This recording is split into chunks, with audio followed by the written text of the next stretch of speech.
habíamos quedado en en el cuestionario de la clase pasada, ¿sí? Entonces, nos quedamos en la pregunta número 5, ¿sí? Entonces vamos a realizar la número 6 acerca de los exámenes que se le va a solicitar a la mujer embarazada. Recuerden que la clase pasada revisamos generalmente pues lo que era el aparato reproductor femenino para que recordáramos situaciones fisiológicas importantes, puesto que algunas las vamos a repasar durante el embarazo. Y lo importante que tenía que ver con la clase pasada era todo el control prenatal. Sí, entonces vimos el diagnóstico, recuerden que vimos los signos de sospecha, los signos de certeza, la fecha probable de parto, sí, espero que les haya quedado muy claro cómo se hace.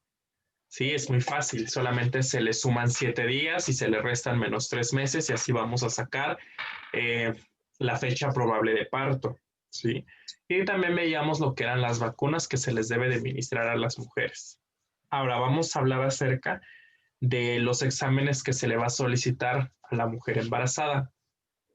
Y vamos a pedirle, por favor, a, pues a Brenda que nos mencione cuáles son los exámenes que se le tienen que solicitar a la mujer embarazada, por favor. Sí, va a ser una biometría hemática, una glucosa en ayuno, creatinina, ácido úrico, un examen general de orina. Esos van a ser los de laboratorio. Y de gabinete va a ser un ultrasonido. Ok, muy bien, gracias. Ahorita, de hecho, vamos a hablar un poco más acerca de los ultrasonidos y el objetivo de cada uno de ellos. Como nos mencionó Brenda, estos van a ser los exámenes de laboratorio importantes. Una biometría hemática, saben que las biometrías hemáticas cuentan pues las células formes de la sangre, más que nada es para ver, por ejemplo, si no está presentando algún tipo de anemia. Por ahí le faltó mencionar el grupo sanguíneo y el factor RH.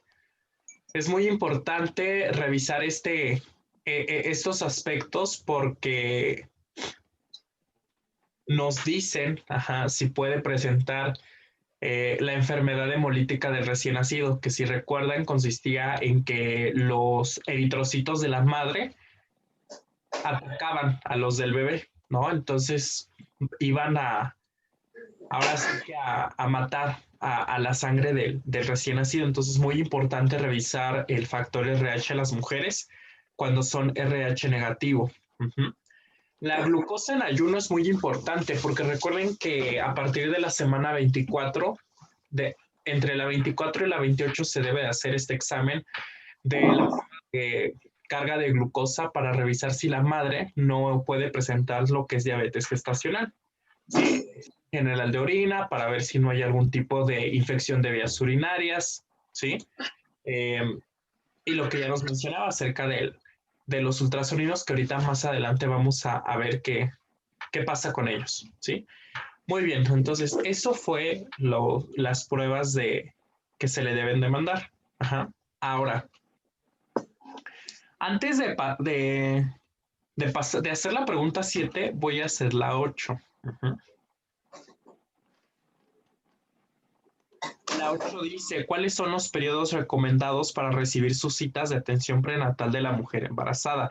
Recuerdan que ahí en la norma viene la listita de cada cuándo debe de recibir las citas. Sí, entonces le vamos a pedir a Araceli que nos mencione cuándo es recomendado. La primer consulta entre las 6 y 8 semanas, la segunda consulta entre la 10 y la 13.6 semanas, la tercera consulta entre la 16 y la 18 semanas, la cuarta consulta a las 22 semanas, quinta consulta 28 semanas, sexta consulta 32 semanas, séptima consulta 36 semanas, octava consulta de 38 a 41 semanas de gestación. Muy bien, gracias. Entonces, vean, por lo menos son 8 consultas, ¿no? O bueno, son 8 consultas las que se recomiendan que haya, ¿sí? Sin embargo, la otra pregunta dice, bueno, antes era a las 7. ¿Cuántas citas como mínimo debe de recibir la mujer embarazada? ¿Cuántas como mínimo? 5. 5, 5 exacto. consultas prenatales, iniciando preferentemente en las primeras 8 semanas de gestación y o prueba positiva de embarazo. Exacto, gracias. Entonces, vean, ahí nos menciona que mínimo deben ser 5 consultas, ¿no? Y bueno, posteriormente nos viene el calendario de cada, casi cada mes, porque son 8 consultas las que se deben de realizar, pero mínimo son 5.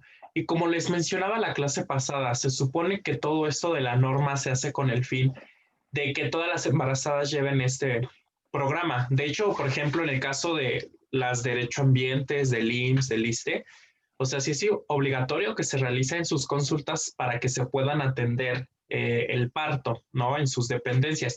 Obviamente no les van a negar la asistencia si no tuvieron las citas, pero pues sí se los manejan como que es obligatorio porque sí es súper importante que tengan la prevención, ¿sí? Porque de hecho, como dice abajito, ¿no? Todo eso se utiliza para detectar riesgos fetales y riesgos maternos, ¿no? Entonces todo se hace con el fin de que se realice o se lleve a cabo un embarazo pues satisfactorio, ¿no? Entonces, ahí tenemos las consultas. Sería mucho que se las aprendieran, pero traten de hacerlo, ¿no?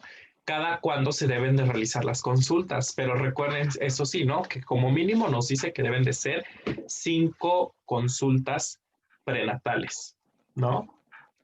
Y bueno, ya se aprenderán cada cuándo, ¿no? La primera entre las 6 a las 8, así hasta llegar hasta la octava, que nos habla de la semana 38 a la 41, cuando ya casi está en parto, ¿no? Muy bien. Luego la pregunta 9 nos menciona cuántos ultrasonidos se debe de realizar la mujer embarazada y el objetivo de cada uno de ellos. Vamos a pedir a Liliana que nos ayude en esta pregunta. ¿Cuántos ultrasonidos y para qué son? Sí, son 3 ultrasonidos cada trimestre. Debe de determinar el bienestar materno y fetal de manera intencionada. El primero debe de ser de las 11 a 13.6 semanas, entre 18 y 22 semanas el segundo, y el tercero entre 29 y 30 semanas o más de gestación.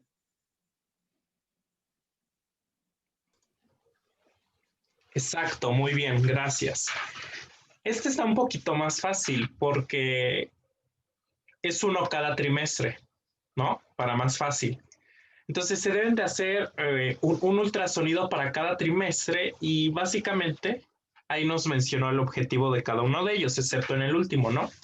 Por ejemplo, nos habla que el primero, o sea, el del primer trimestre, se debe de realizar entre la 11 a la semana 13 y nos menciona que el objetivo de que se haga ese ultrasonido es para ver la vitalidad, perdón, el bienestar, perdón, vitalidad, edad gestacional y el número de fetos, ¿no? Entonces, el primer ultrasonido básicamente ayuda para ver que todo esté bien, ¿no? Para ver si sí, porque recuerden, ya en estas semanas ya hay latido cardíaco, ¿no? Entonces, para ver que pues el producto esté vivo, revisar cuántos productos son, porque puede ser un embarazo gemelar, ¿no? O hasta triple. Eh, Básicamente solamente es como para revisión, ¿no? El segundo ultrasonido del segundo trimestre no es el objetivo como tal, pero pues ya se puede indagar el sexo del bebé, ¿no? Igualmente vamos a continuar en lo mismo. Para revisar que todo esté bien, ¿no? Todavía no es tan importante la posición porque pues todavía falta que rote, ¿no? A lo largo de las últimas semanas. Pero bueno, pues es muy importante que se realice este segundo para ver que todo pues esté en orden. Y ya el último, que es el del tercer trimestre, ahí sí ya nos va a ayudar un poco más a ver la posición, ¿no? Que ahorita vamos a ver qué es todo eso. La posición del bebé para ver el proceso a seguir, ¿no? Porque puede ser que sí se continúe con la planeación de que se va a realizar un parto natural o puede ser que ya no, que se tenga que realizar una cesárea, ¿sí? Entonces, para esos son los objetivos de cada ultrasonido. No es necesario que se hagan ultrasonidos cada mes, cada 2 meses, ¿sí? Muchos padres o mamás a veces están emocionados y se quieren hacer a cada rato ultrasonidos. No hay riesgo, ¿sí? Porque no se está utilizando ondas como de rayos X, ¿no? Pero pues no es conveniente, ¿sí? O sea, hay que tratar de exponer lo menos al feto. ¿Si es feto? Sí, sí es feto. eh, a estos tipos de estudios, ¿sí? Pero tampoco es una regla que sea tan constante. Por eso la norma nos dice que con 3 es suficiente, ¿sí? No es necesario que cada mes se esté haciendo. Entonces, por si una mamá les pregunta, pues ustedes díganle, ¿no? O sea, también puede ser que se los estén haciendo por fuera, bueno, de modo privado, y pues estén gastando dinero, ¿no? La verdad es que no es necesario. Uh-huh. Ya después vamos a ver lo que son síntomas de alarma y pues ahí sí ya hay que tener cuidado porque nos estaría diciendo que pues hay algo mal ahí con el producto. ¿Ok? Muy bien. Y vamos a continuar con la última pregunta. ¿Sí? La última pregunta son las acciones que se deben de realizar en las citas subsecuentes de la atención prenatal de la mujer embarazada. Recuerden que por lo general esto fue lo primero, ¿no? O sea, la primera consulta prenatal es la más larga, porque pues se le tiene que explicar todo, se le tiene que sacar su fecha probable de parto, los exámenes, la exploración física, programar el primer ultrasonido, ¿no? Entonces va a ser el más largo, por así decirlo. Sin embargo, pues ya vamos a tener a las citas subsecuentes, ¿no? Que las citas subsecuentes, bueno, pues vamos a ver cuáles son las acciones que se le deben de hacer. Y le vamos a pedir, pues, a Brenda, de nuevo, que nos mencione cuáles van a ser esas acciones que se deben de realizar con las pacientes.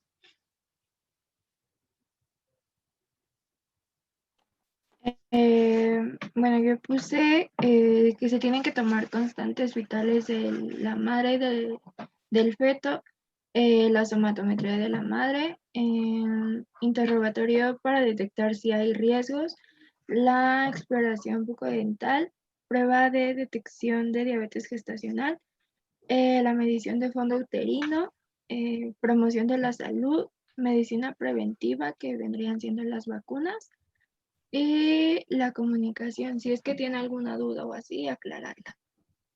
Exacto, muy bien. De hecho, en la norma nos mencionan por lo menos 17 acciones que hay que realizar, ¿sí? Entonces, por si no las anotaron ahí, pues váyanlas anotando, ¿sí? La primera acción que se debe de realizar es la última que nos mencionaba Brenda, acerca de que si la embarazada tiene dudas o preguntas y las expone, nosotros debemos de contestarlas correctamente, ¿no? Utilizar un lenguaje comprensible, ¿no? No va a ser el mismo lenguaje que vamos a utilizar con una persona que viene de Oaxaca a una persona profesionista, licenciada, por ejemplo. Entonces vamos a ver el lenguaje que vamos a ocupar para mencionarle pues toda la información que debemos de hacerle, ¿no? El segundo es un interrogatorio dirigido a datos de alarma. ¿Cuáles van a ser estos datos de alarma? Bueno, pues de hecho el tercer punto nos lo menciona. Sí, que quiero que les quede muy claro, ahí háganlo, bueno, de todas maneras les voy a hacer que lo pongan en una hoja y lo escriban para que no se les olvide cuáles son los síntomas de alarma, porque ustedes deben de comunicárselo a la embarazada, ¿no? Decirle, a ver, señora, si usted tiene esto, ¿no? Debe de acudir inmediatamente, pues, a urgencias, ¿no? Entonces, ahí está en el punto 5.3.1.3, nos menciona que es hipertensión arterial, ¿no? Pérdida de la conciencia, convulsiones, epigastralgia. Epigastralgia es dolor, el famoso dolor en la boca del estómago, ¿no? Cefalea intensa, hemorragia transvaginal, palidez intensa, dolor abdominal, fiebre, pérdida transvaginal de líquido o sangre, ¿no? Esos van a ser signos y síntomas de alarma, ¿ok? Entonces, para que no se les olvide, importante, ustedes pues deben de mencionárselos a la mujer, ¿sí? El cuarto punto que deben de hacer, pues es lo que ya nos mencionaba Brenda. Esto es de a ley, ¿no? Lo que sabemos con todos los pacientes, que hay que revisar los signos vitales. La presión muy importante para poder realizar un buen diagnóstico previo de hipertensión arterial, ¿no? El peso, la talla, o sea, todo, los signos vitales. Al igual que en el caso del feto, que son los movimientos, la frecuencia cardíaca y el fondo uterino, ¿sí? Aquí vamos a hacer una pausa y de una vez vamos a ver las maniobras de Leopold, ¿sí? ¿Alguien sabe cuáles son o para qué nos ayudan las maniobras de Leopold? Son 4 y son, bueno, se utilizan para ver en qué posición está el bebé. Exacto, muy bien. Vamos a ver las maniobras de Leopold para ver para qué nos ayuda, porque las maniobras son muy importantes puesto que las vamos a estar ocupando, ¿sí? En estas consultas. Ujú.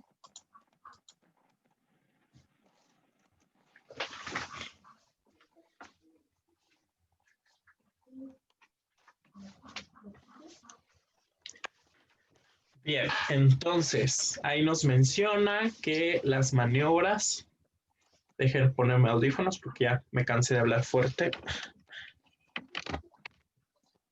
Bien, sí me escuchan, ¿verdad? Sí. Ok. Entonces, las maniobras de Leopold se emplean para palpar el feto con el objeto de identificar su posición, su presentación, su variedad de presentación, situación y actitud.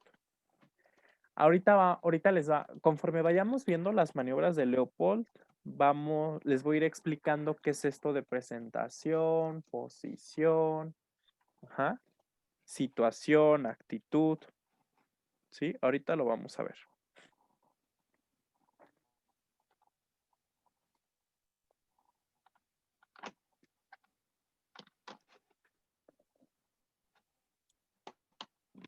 De hecho, aquí nos menciona.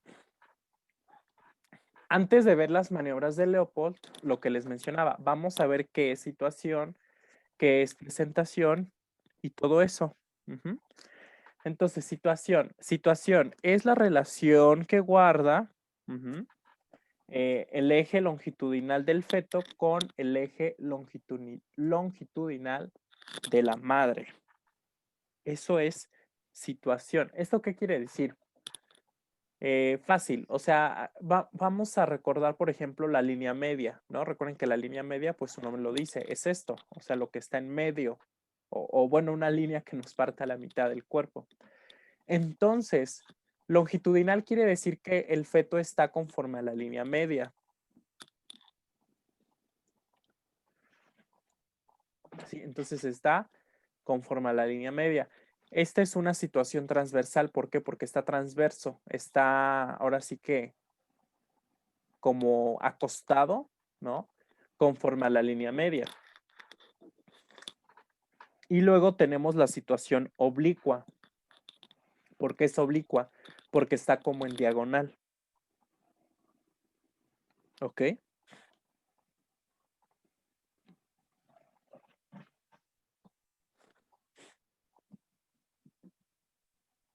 Entonces, eso es situación longitudinal y esta es situación transversa y esta es situación oblicua. Entonces, eso es situación, ¿sí? No quiero que se confundan, por ejemplo, con presentación y todo eso, porque no es lo mismo, ¿ok? Vamos a ver ahora qué es presentación. La presentación va a ser ahora sí que la parte del feto, ¿no? Que se aboca a la parte superior de la pelvis materna. O sea, cómo se va a estar acomodando el bebé, ¿sí? En lo que tiene que ver con la pelvis. Y si ustedes observan, bueno, pues ahí vemos los ejemplos. Vemos, por ejemplo, una presentación cefálica, el famoso que viene de cabeza, ¿no? Que es lo común, lo normal que debe de ser. La presentación pélvica, ¿no? Donde pues la pelvis es la que está encajada aquí en la pelvis. Y la presentación de cara, que bueno, aquí está más choquito, ¿no? Porque pues lo primero que se presenta es su cara. Entonces, esas son las diversas formas de presentación.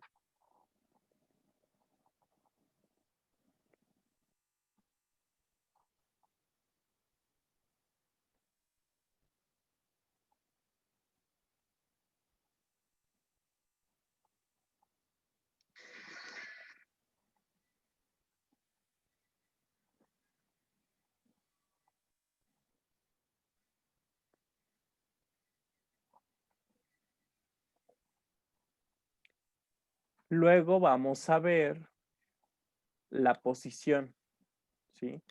La posición es la relación que existe del dorso fetal con los flancos de la madre derecho e izquierdo. Este es más fácil, vean. Este es el dorso, o sea, la espalda, ¿no? En este caso es más fácil porque solamente hay dos posiciones, izquierda o derecha, que en este caso es derecha y en este caso es izquierda. O sea, el dorso hacia dónde está recargado con la madre, ¿sí? Esa es posición.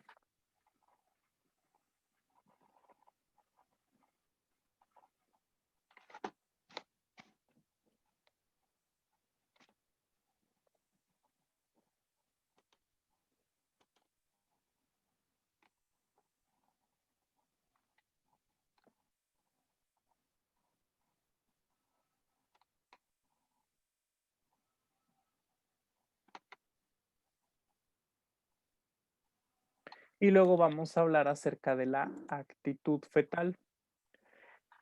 Cuando hablamos de actitud fetal, bueno, pues nos estamos hablando acerca de la relación que guardan las distintas partes del feto entre sí, o sea, si está flexionado. Entonces, la actitud es para ver si está flexionado o está todo, ¿cómo se pudiera decir? Pues abierto, vamos a decirlo así, ¿no? Entonces, a eso se refiere con actitud fetal. De todas maneras, ahorita cuando vayamos viendo las maniobras de Leopold, vamos a ir mencionando características importantes de cada una de estas, de presentación, posición, todo eso, ¿sí? Entonces, no se les olvide. La situación es de si está acostado o está parado, vamos a decirlo así. La presentación es si viene de cabeza, de cara o de pompas. La posición es de si está izquierda o derecha y la actitud fetal es si está flexionado, ¿no? Ahorita vamos a ver en cada una de las maniobras, ¿ok? Como ya nos mencionaba Brenda, pues hay 4 tipos de maniobras o 4 maniobras. Miren, aquí nos hace un resumen. Situación, recuerden, si está así paradito o está acostado. Presentación es de si viene de cabeza o de pompas. Posición va a ser si está izquierdo o derecho su dorso. Y situación en este caso sería, actitud si está flexionado o no. Ajá. Entonces, alguien que me quiera decir las características de este feto según con todo lo que ya dijimos. A ver, que ya más o menos se los acabo de mencionar ahorita. Primero hablando de situación, ¿cuál es su situación? ¿Longitudinal? Longitudinal, exacto, muy bien. ¿Por qué? Porque está a lo largo. Si estuviera así acostadito, ¿cómo se llamaría? Transversal. Transversal, muy bien. Hablando de presentación, ¿cuál es su presentación? Cefálica. Cefálica, exacto. Si estuviera de nalgas, ¿cómo se llamaría la presentación? Pélvica. Pélvica, muy bien. ¿Cuál es su posición? ¿Es la derecha de la mamá? Dorsal derecho. Exacto, derecha, ¿no? ¿Por qué? Porque el dorso está para acá y recuerden que lo estamos viendo de vista anatómica, ¿no? Entonces, esta es la derecha. Entonces, es una posición derecha. Y actitud, bueno, pues una actitud flexionada, ¿sí? Todo esto, todas estas características que le vamos a estudiar al feto, vamos a obtener la información gracias a las maniobras de Leopold. No es necesario, por ejemplo, mandar a hacer un ultrasonido solamente pues para revisar todas estas características, ¿sí? Entonces vamos a empezar con la primera, ¿sí? Primera maniobra de Leopold. ¿Qué va a evaluar o cuál es el objetivo de la primera maniobra? El fondo uterino. De hecho, de todo esto, quiero que recuerden más solamente esto. El fondo uterino. ¿Sí? eso es lo importante de la primera maniobra, ¿sí? El fondo uterino. Recuerden, ¿a qué se le llama fondo uterino? Bueno, pues hasta dónde llega el útero, ¿no? O sea, hasta dónde va a llegar el bebé. Si recuerdan, la semana pasada que hicimos un repaso del aparato reproductor femenino, veíamos el fondo del útero que quedaba hasta aquí, bueno, en este caso hasta acá, ¿no? Sin embargo, ya con el crecimiento del bebé va a quedar hasta acá. Entonces, el objetivo es el fondo uterino. No está, o sea, primero vamos a ver hasta dónde llega. Ya más información que podemos obtener, que de hecho se va a constatar con las siguientes maniobras, es por ejemplo de revisar si está de cabeza o de pelvis, ¿no? O sea, si aquí tocamos las nalguitas, pues nos quiere decir que es una presentación cefálica. Si estamos tocando la cabeza, bueno, pues viene presentación pélvica, ¿no? Entonces también identifica la presentación, ¿no? Que recuerden que pues es lo que acabamos de ver, si es cefálico o pélvico, y la altura de la presentación. Pero como les mencionaba hace ratito, cuando escuchen primera maniobra de Leopold, quiero que recuerden más que nada el fondo uterino, ¿sí? Y eso se va a palpar con la palma de la mano, bueno, con el dorso de la palma, perdón, ¿sí? Entonces, de hecho aquí se nota, ¿no? Cómo lo está delimitando.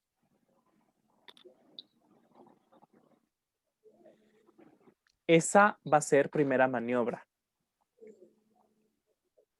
Aquí ya nos menciona la ejecución, ¿no? Hay que mirar hacia la cabeza de la paciente, se palpa el fondo uterino con las puntas de los dedos de ambas manos, se localiza la parte fetal que ocupa el fondo uterino y se aboca el estrecho superior, ¿no? Entonces, lo que les mencionaba, ¿no? Entonces vamos a estar de frente, por así decirlo. Aquí está la cabeza de la paciente y nosotros vamos a estar viendo la cabeza, ¿no? Entonces, vamos a estar en esta parte, aquí vamos a estar y vamos a palpar entonces el fondo uterino, porque recuerden, como les comentaba, ese va a ser el objetivo principal de la primera maniobra, ¿sí? El palpar el fondo uterino, ¿ok? Ahora vamos a la segunda maniobra, ¿sí? La segunda maniobra de Leopold nos habla acerca de dónde se encuentra el dorso. ¿Sí recuerdan cuál era el parámetro que evaluaba el dorso? ¿Cuál era? La situación, presentación, posición o actitud. Posición.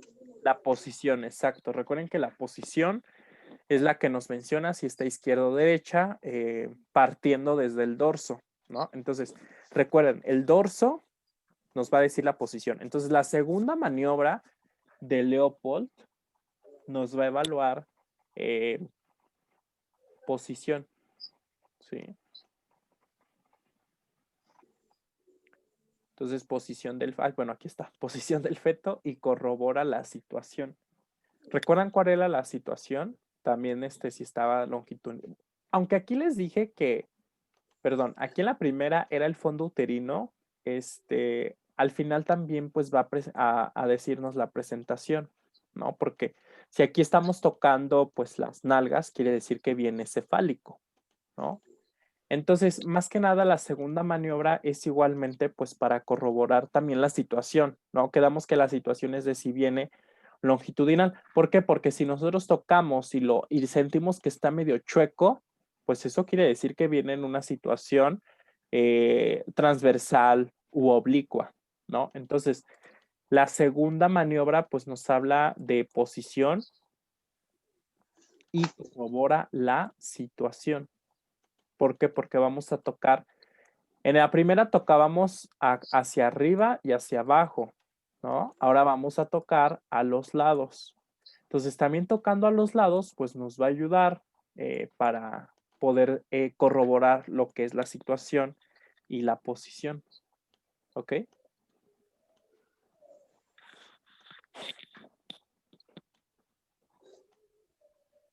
Aquí nos menciona el proceso, se identifica la localización de la espalda fetal, ¿no? Quedamos que es el dorso.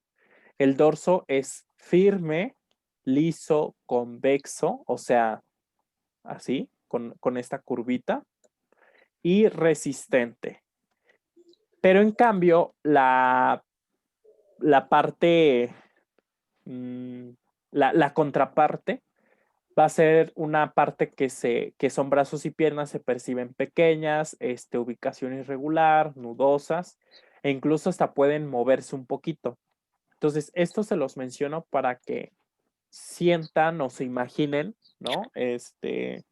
Cómo se debe de sentir la espalda. O sea, la espalda es firme, lisa, resistente.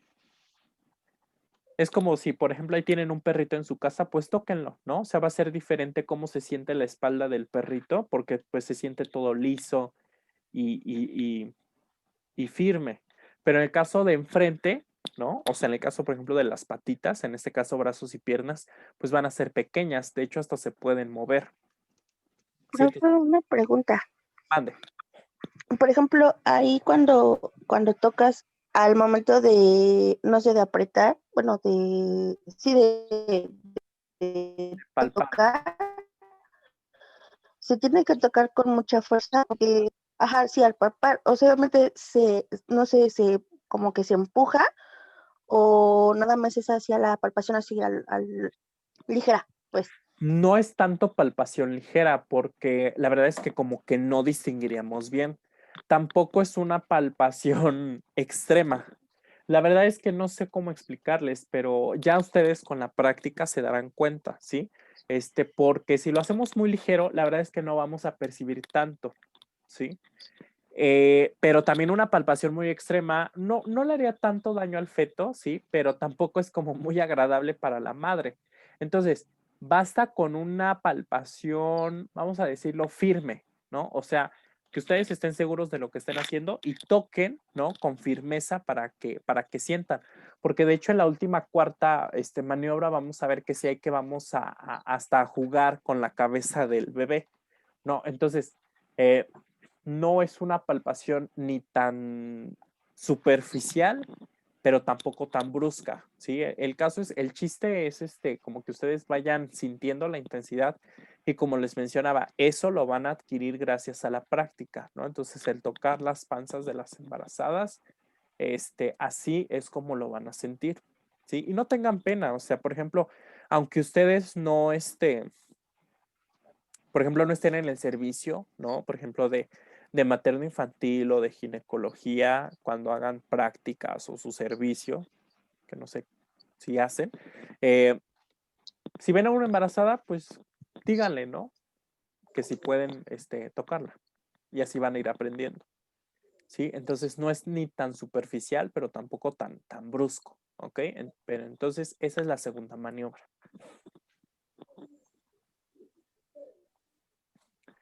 Vamos a pasar con la tercera maniobra. La tercera maniobra nos corrobora presentación, ¿sí? Si recuerdan, cuando hablábamos de presentación, hablábamos de qué? De presentación cefálica o podálica. Si recuerdan, ¿no? Entonces, más que nada, pues iba a corroborar lo que es la presentación. ¿Por qué? Porque vamos a tocar básicamente lo que es la cabeza del feto, en este caso, en la parte pues inferior. Ajá. Entonces la ejecución nos menciona que vuelve la cara hacia los pies del paciente. En este caso nos quiere decir que en teoría deberíamos estar a la cabeza de la paciente. Perdón. Nosotros estamos hacia los pies porque de hecho vamos a tocar pues lo que es la cabeza del producto. Y vamos a colocar las puntas de los 3 primeros dedos y el pulgar de una mano a cada lado del abdomen. ¿Sí? Entonces, por eso es que en la imagen se observa de esa manera. O sea, vamos a poner nuestros 3 dedos de este lado y nuestro pulgar y vamos a tocar pues la cabeza.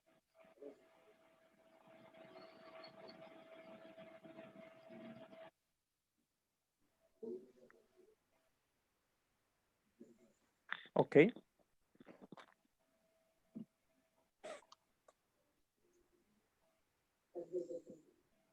Aquí nos menciona cuando la presentación no está encajada, es susceptible de peloteo y puede desplazarse fácilmente. Aquí es algo importante, ¿sí?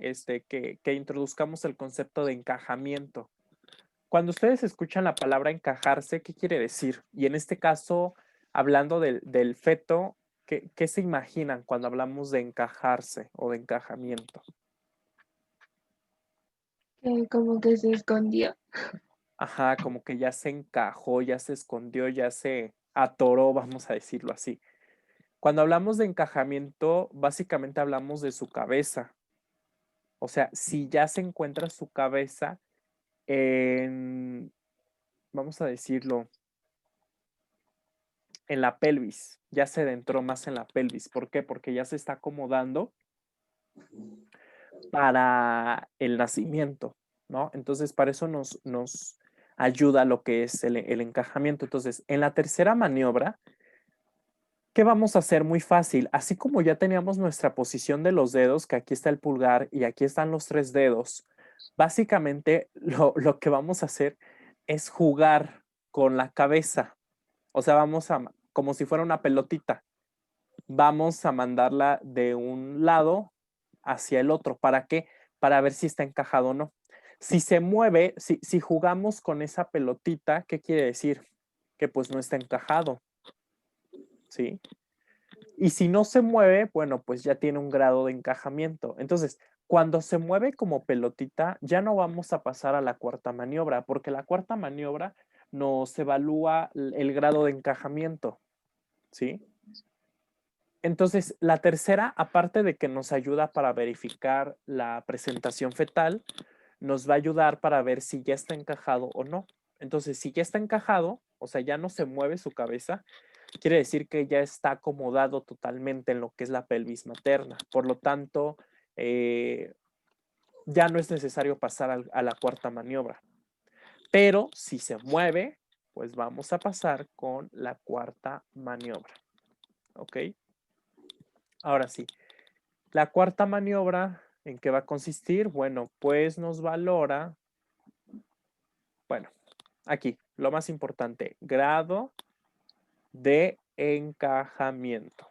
¿Sí? Eso es lo que nos va a valorar la cuarta maniobra. ¿Qué tan encajado está el producto? ¿Por qué? Porque esto nos va y lo que les mencionaba, ¿qué es encajarse? Pues es el descenso de la presentación en